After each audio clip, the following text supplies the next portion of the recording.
Ang susunod na programa ay rated PG. Patnubay at gabay ng magulang ay kailangan sa mga batang manonood. Ang nakaraan sa Pinoy Big Brother Celebrity Collab Edition.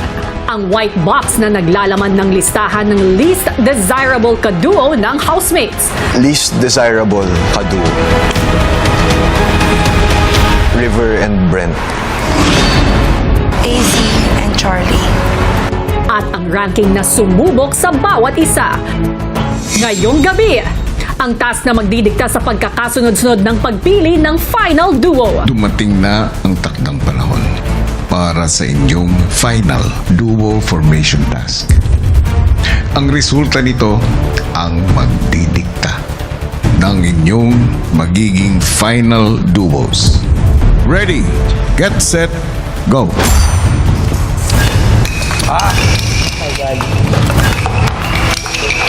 Lahat ng yan dito lang sa Pinoy Big Brother Celebrity Collab Edition. Matapos ang nangyaring ranking ng housemates, sina Charlie at Brett nag-usap tungkol sa kagustuhan ni Brett na makipagpalit sa kaibigan. I would have wanted you to get that spot, bro. Oh, that's fine. I think you guys deserve it din naman. There's so much more time for me because I'm young. Bro, feel ko Pero- naman. Yung advantage lang yan. I don't know, you get to choose first or you get to do the task first. I don't know, but still, I would have wanted you to get that advantage. Because you're already at a disadvantage being the youngest. I mean, they put me here for a reason kasi kaya alam nilang lalaban ako. Let's see tomorrow. Hope we have no regrets. For sure, wala naman. Good decision eh. Decision. Group and good decision. 12, it doesn't define my worth. Hindi ko maiwasan syempre sabihin na, oh, it hurts. But for thinking of like what's fair also, for me, it's so fair. It's fair. Habang sa garden area, nagbigay ng saloobin sina River, Ralph at AZ sa isa't isa. As much as there's good intention behind what you're doing, you have to respect the decision of everyone. Tsaka alam ko naman din hindi papayag si Charlie. Kay Brent nga, hindi siya pumayag eh. Sa'yo din, for sure. The fact na she would have the option to trade places with two people, but she chose not to do it, means na she was able to respect the decisions made. Kung makakatanggap man siya ng higher ranking or lower ranking, kuya, alam ko pong she'll take it well. At this age, she's mature enough to do that. How do you feel, Riv? How are you? Okay. I'm used to being at the bottom, so it's really okay. Siguro it gives me more fire, more motivation to push pa. I've been lacking motivation for the past few weeks. I think I needed this. Wake up call. I'm excited. I wanna see the River that doesn't back down. That doesn't give way to anyone else. I haven't seen that. When the River finally decides to flip that switch. Flip it. My God. Good luck to everyone else when he does. At sa girls' bedroom, si Mika hiningi ang opinyon ng kaibigang si Bianca. Ayaw, most of the time nagpapatalo tayo para sa isa't isa dito sa bahay. And do you think that's a win? I personally would think it's a win because I didn't earn it. Pero, ma-appreciate kita kasi nagpatalo ka for me. So it's something na parang inisip mo yung tao but at the same time, hindi niya deserve yun.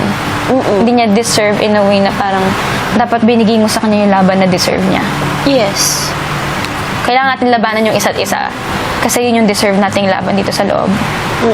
Kasi we're basically fighting for ourselves versus mga mahal natin sa buhay. So, what's the boundary or the thin line between choosing yourself and fighting for the people that you love? Yeah. Tama. Yun lang. Kasi ikaw alam ko all your life. You've also been fighting for other people.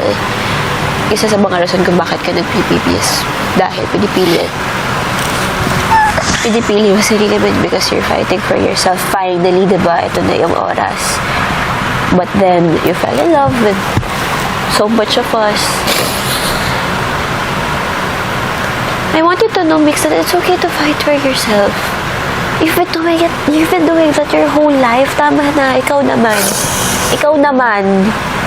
Diba, nung duo battle natin, sinasabi ko sa'yo parate, it's okay na ipaglaban ang sarili mo, te. Okay lang yan. Tama na, nakakapagod kaya yung, iba na lang parate, Mix.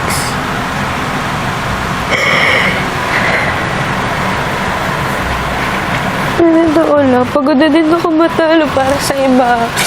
Gusto ko di manalo. You've been waiting for this whole season. Paglaban mo na. Thank you. I love you so much. I love you. Matapos nga ang matensyong pagbibigay ranking ng mga housemates, iba't ibang emosyon ang lumabas sa kanila. May mga naiyak, may mga mas lumaban, patungkol lahat yan sa nangyayaring kompetisyon. Paano kaya ito makakapekto sa haharapin nilang final duo formation task na magtatakda rin sa kanilang karapatan na mamili ng kanilang final duo? Hello Philippines and hello world! Ramdam na nga hanggang dito sa outside world, maging sa online world, ang patindi ng patinding mga hamon para sa mga housemates, maging sa kanilang samahan. At asahan na mas titindi pa yan dahil sa pagtatapos ng kanilang final duo formation task ay back to back. Yes, 3 gabi nating masasaksihan ang mismong pagpili ng housemates sa kanilang final duo. At magsisimula na yan bukas. Kaya huwag na huwag bibitiw mga kapuso at kapamilya. Samantala, eto na, balikan na natin ang pagsisimula ng kanilang tunggalian para sa karapatang mamili ng makakaduo hanggang dulo. Sa panibagong araw sa bahay ni Kuya, Buhaton siya ang mga problema. Morning, y'all! Lipot ka, ganahan mo istorya. Morning! Nahadlok kay basa. Good morning, ate. Good morning, Mom! ilang sandali pa ang housemates, pinag-isipan na ang mangyayaring final duo formation task. Lord, give me the courage to know the things that I can't change. I've got this. And control the things I can. Bro, ano sa'yo mag-start, no? Wala pa setup eh, no? Baka sa task. Time to beat. Walang. Anong advantage mo yan? Maya-maya pa, ang mga housemates pinatawag ni Kuya para sa isang anunsyo. Housemates, dumating na ang takdang panahon para sa inyong final duo formation task. Ang resulta nito ang magdidikta ng inyong magiging final duos. Para sa kanilang final duo formation task ay meron silang 2 stations. Sa unang station, makita ang mga litrato ng kanilang mga mahal sa buhay na dapat nilang matandaan ang pagkakasunod-sunod para gagawin nila sa ikalawang station. Pagdating sa second station, aayusin nila ang wooden poles base sa pattern na nakita nila at ipepwesto sa ibabaw ng isang handheld panel. Kailangan nila itong balansin at itawid papunta sa kabilang podium at kung may mahulog na pole ay kailangan nilang bumalik at muling magsimula. Pwede rin silang bumalik sa unang station kahit ilang beses para muling tingnan ang pattern. Para magtagumpay sa task, kailangan nilang mailapag sa ibabaw ng podium ang handheld panel na walang bumabagsak na wooden pole at nasa tamang pagkakasunod-sunod ito. Base sa ranking nila kahapon, magkakaroon ng 20-second time advantage ang naunang rank sa sumunod sa kanya. Habang ang mga nanalo naman sa big intensity challenges na sina Ralph, Shuvi, AZ at Esnir ay may tig-isang power to freeze na magbibigay sa kanila ng kapangyarihang magpahinto ang ibang housemates sa paggawa ng task for 1 minute. Ang bilis nila sa task na ito ang siyang magbibigay ng kanilang ranking sa pamimili ng magiging final duo. Good luck sa inyong lahat. Ilang sandali pa, narinig na nila ang hudyat ni Kuya. Ready, get set, go! The fact na may advantage po ako para sa task na to, I'm very blessed, I'm very lucky to have that. It just made me want to work harder. It made me not want to put it to waste. I really made sure to memorize what stuck out to me the most, whether it was yung salamin nila, yung kulay po ng buhok, yung kulay po ng damit, para madali ko lang po talaga maalala ko yan. Matapos ang 20-second advantage ni Ralph, pumunta na rin si Shuvi sa first station.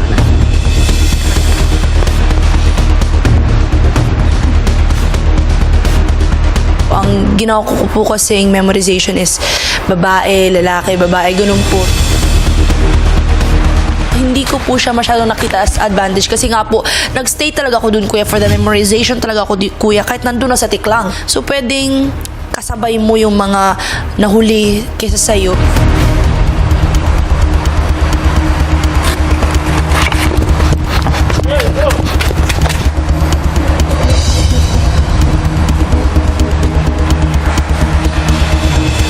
Ang nahirapan po ako sa part na talagang makakalimutin ako, kuya, sa pag-memorize na kung ano-anong bagay, kuya. Sequence naman yan, lyrics. Lang, hirap. May memory. Knowing na memory po yung first part ng task, dinivide ko lang po siya sa dalawa. So, minemorize ko lang po talaga yung first 6 na muka. Stinak ko po siya, diniretso ko po siya sa isang linya para makuha ko na po agad yung pattern ng first half.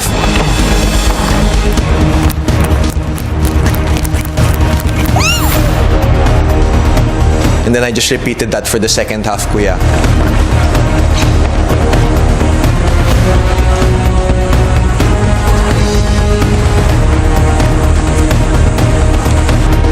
Diskarte is, hindi ako magtatagal dun sa screen. Ganon din naman, pwede naman siyang balik-balikan. 2 at a time, 3 at a time, ganun na lang para like mas less sakit sa ulo for me.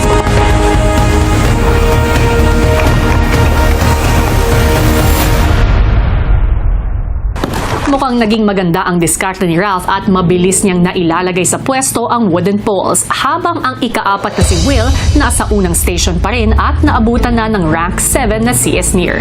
Tinetake ko lang talaga yung time ko lalong-lalo na po dun sa umpisa sa station 1. Kinabisado ko po talaga yung pagkakasunod po talaga ng mga litrato na nandun, para yung poproblemahin ko na lang po is yung pagbabalance po.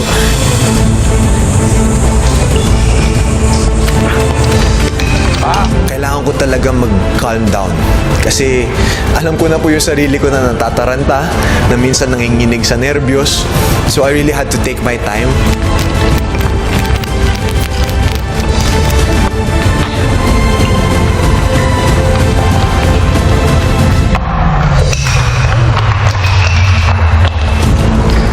May disadvantage na ako. 11th place ako.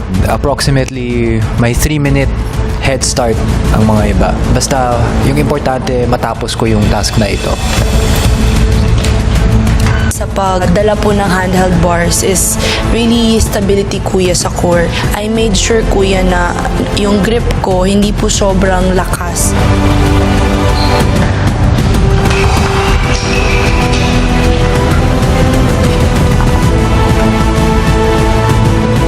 I was able to do a similar task with Shuvi when we were trying to get the housemates out of the secret room. Sabi ko, kaya to.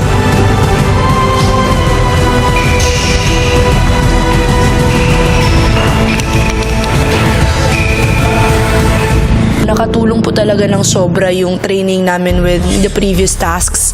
Kasi po medyo may feel na po ako on how to do it.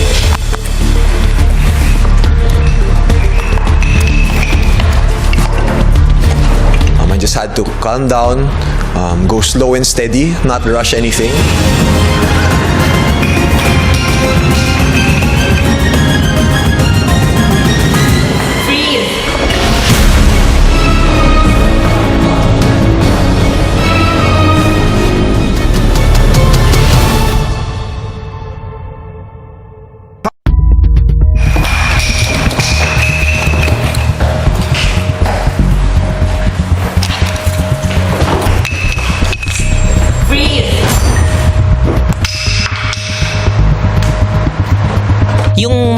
ko is 1 minute po yun lahat. Kaya at least somehow na yung 2 minutes wait ko po kanina kuya, mabawasan po yun ng 1 minute. Kaya ginamit ko po siya kanina kuya habang nagbubuo po ako ng patterns. 10, 9, 8. Sa journey ko po talaga, the fact na I was able to come back here, I did not want to waste a single second, a single opportunity that I was given. 2, 1, unfreeze. Atake siya. Ow! Ow! Ay, nawala! Ralph, tama. Una ako natapos sa challenge, sobrang saya po talaga. Parang magic eh. Hindi ko talaga ina-expect na ganito yung magiging journey ko dito sa bahay niyo po. Ralph, congratulations. Nakuha mo ang rank 1. Being number 1 makes me feel like there was actually a reason kung bakit ako pinabalik po. It just gives me more motivation. I will keep fighting. I will keep trying to get that number 1 spot. Sina Shuvi at Will muling sinubukang itawid ang mga poles.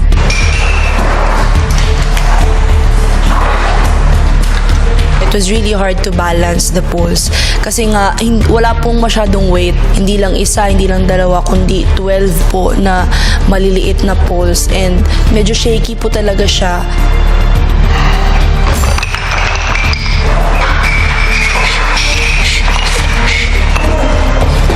Being as competitive as I am, kuya, slow and steady po yung naging diskarte ko, kuya. Goal ko lang talaga is tapusin. Shuvi, mali. I feel like I could have done better kung sa memorization ko, kung sana natama ko yun. Napangunahan po ako ng pressure, napangunahan po ako ng kaba, kaya naging shaky po yung kamay ko.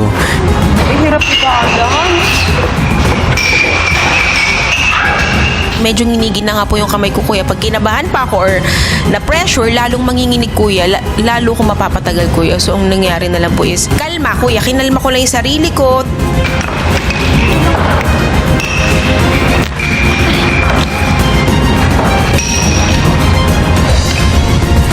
Kuya?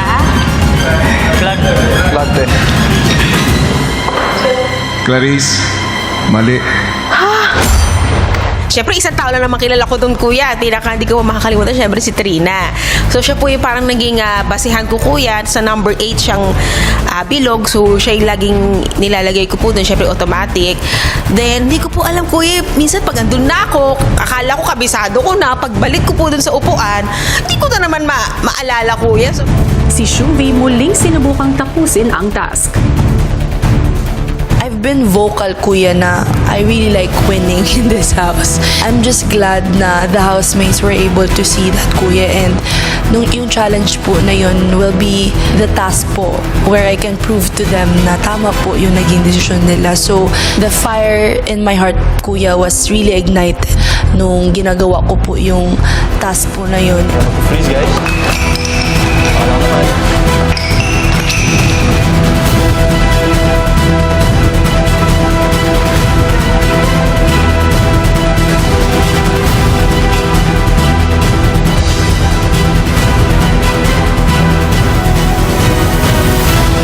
Shuvi, tama.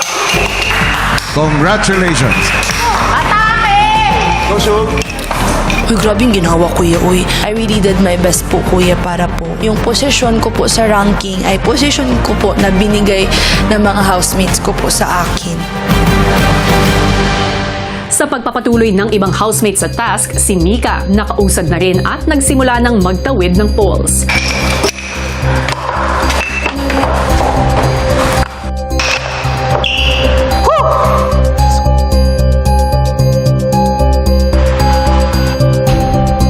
Diskarte ko din is yung tinuro ni Ralph and tsaka ni Shuvi sa akin nung nasa cups kami. Kinuha ko talaga yung mga turo nila na dapat nakafocus ka lang sa one point, na tuloy-tuloy yung hinga mo. Hindi ako nag-hold ng hinga, kuya, kasi mas lalong nanginginig yung kamay ko. So,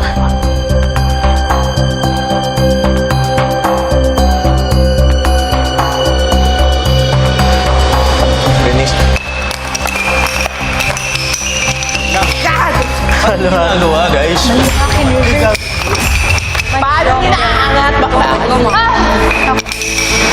Matapos ang mga mga bigong pagtawid. Halos sabay-sabay na bumalik ang housemates sa pagtatayo ng wooden poles.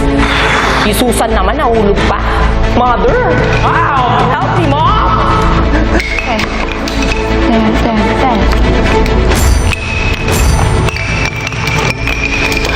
Ang naging diskarte ko lang po nun, kuya, nung ilang beses na po ako nalalaglagan ng sticks, is pakalmahin lang po talaga yung sarili ko. Kasi ayoko po siya gawin ng sunod-sunod, tapos paulit-ulit lang din po yung nangyayari.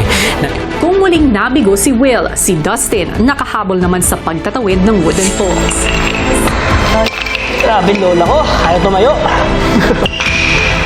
Ngayon ko lang rin talagang ginusto ng ganito yung pagiging nasa taas na rank. Since, ayun na nga po, final duo na. So, talagang bibigay ko na talaga yung best ko.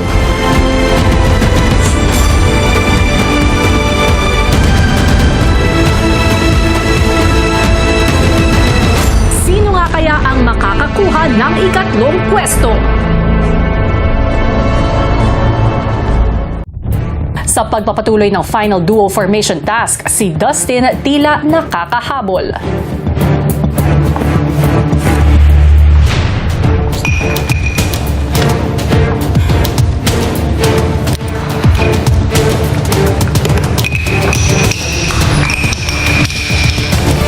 Klang. Tama.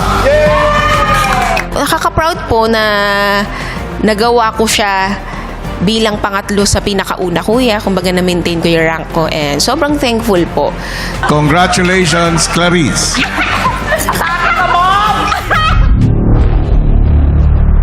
Ang nasa hulihan ng ranking na sina Charlie at River, pumwesto na para mailipat ang kani-kanilang pole sa dulo. Sobrang importante po sa akin na matapos po yung task na ito. They put me in rank 12 kasi hindi ko napatunayan yung sarili ko worthy for any other rank din po. After that, Every time po na bumabagsak ang mga poles ko po, sobrang frustrated. Every time it falls, we have to pick it up again and arrange it to its order and try to balance it again.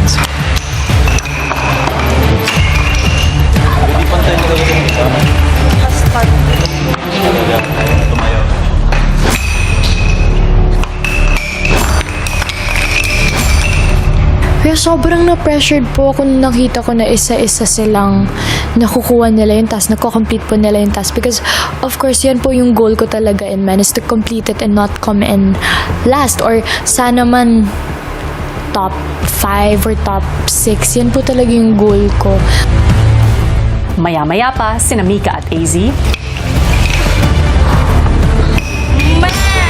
Medyo natakot ako, lalo na nung nalaman ko kung paano tatakbo yung laro na meron kang kailangan i-balance. Kasi ako, personally, kuya, isa sa pinakamahirap para sa akin is yung pagbabalance ng something. Kasi manginig talaga yung kamay ko. Kahit hindi ako kinakabahan, nanginginig talaga yung kamay ko. Pagbuhat, pagtayo, okay pa yun. Pero once I start moving, nagsishake na ako, kuya. Medyo kanina napapansin ko yung kamay ko, gumaganon na talaga, kuya. As in, nanginginig na talaga siya. Parang nasa isip ko, ngayon ka pa talaga nanginig. Sometimes lang to nanginginig. Siguro sa sobrang kabado ko, kuya. Samantala, sina Will at Dustin halatang humahanap ng tiyempo. I choose to. Sa'yo to, Brenty? Ang tumatakbo lang po talaga sa isip ko, kuya, habang ginagawa ko po yung pagtawid ng mga poles is yung makuha ko yung mataas na rango. Kasi para sa akin, sobrang importante na po nito dahil final duo na po siya. Yung isa. Yung Dapat talagang ibigay ko na talaga yung 100% ko talaga. Kung meron man sa sobra, mas okay.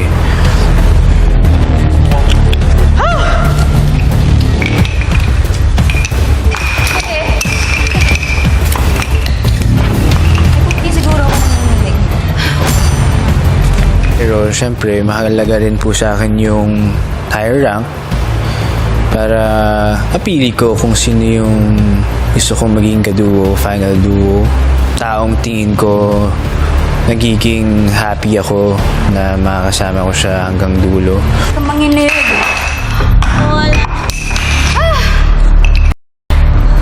Bro,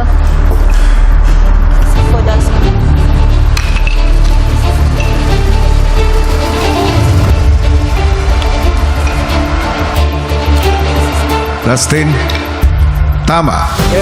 Congratulations. Happy ako na naging rank 4 ako. Siguro bonus na lang na parang ang laki ng tinalon. From top 10, naging top 4. So, kumbaga yung top 10, iniwan ko na siya. Naging motivation siya sa akin na mas galingan pa dito po sa bahay niyo. Sobrang nakatulong po sa akin yung nakita ko ulit yung tatay ko sa photo. Namiss ko siya. Namiss ko yung tatay ko. Naging motivation ko siya nung habang binubuhat ko. Medyo nasa gitna rin kasi siya, kuya. At habang naglalakad ako, syempre, papunta dun sa kabilang podium, inisip ko para sa kanya yan. Para sa kanya tong task na to. Kasama ko siya sa task na to at magiging proud siya sa akin. Susunod! To be ranked at rank 9, it's very telling of how they perceived me. Pero hindi po yun yung tingin ko sa sarili ko. Kuya, I'm a very competitive person, kuya. Lalaban ako hanggat kaya ko.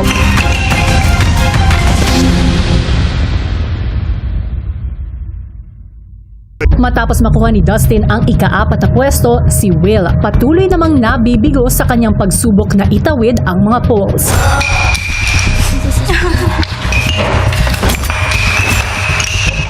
Nakatulong po yung makita ko yung lola ko for the first time ulit after ilang buwan po. Naisip ko po na para sa kanila po yung ginagawa ko, kuya. Kaya yun po yung nagpalakas ng loob ko at nagpahaba po ng pasensya ko. It's more pressuring. Iniisip ko na rin kung ano yung naging discard nila, kung bakit ang bilis nila. But I think the pressure also worked because I knew na kung kaya nila, kaya ko rin.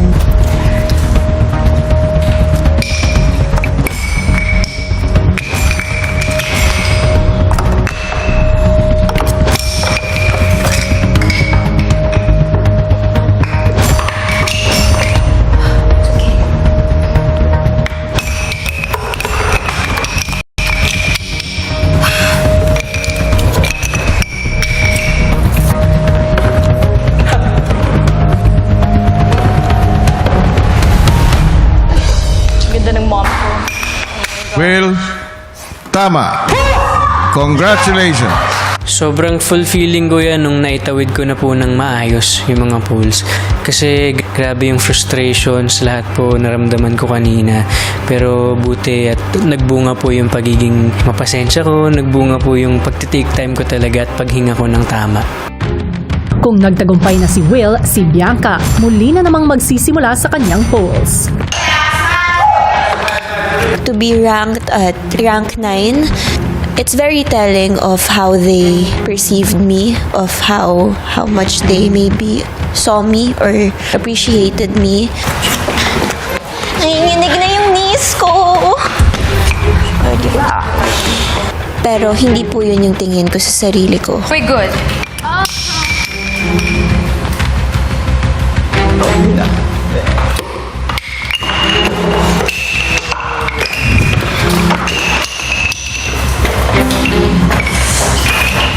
I'm a very competitive person, kuya. Gusto ko talaga lumalaban. Pero sa bahay nyo, natutunan kong i-lay down yung guards ko. Parang kasing sa mga housemates mo, kuya, di rin masakit matalo sa kanila.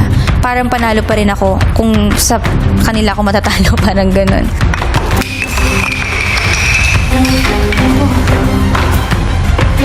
Lahat sila fighter. So I think hindi din nila deserve na hindi ako lumaban or anyone sa house mismo hindi lumaban at ibigay lang yung panalo. Kasi I believe sa full potential nila and I believe sa kaya nilang gawin. And feeling ko respect din if lalaban ako hanggat kaya ko.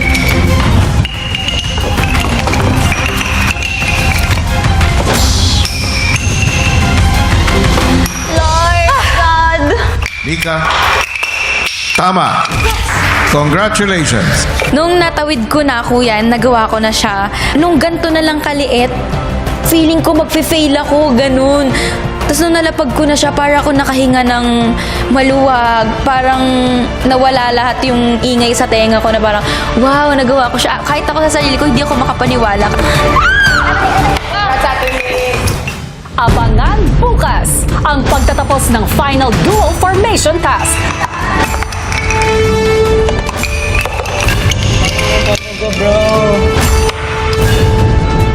You never expect when everything's going to fall apart. Kaya naman po ulit-ulit tayo sa buhay. We never learn. At makikilala na natin ang mga final duos. Dito lang yan sa Pinoy Big Brother Celebrity Collab Edition.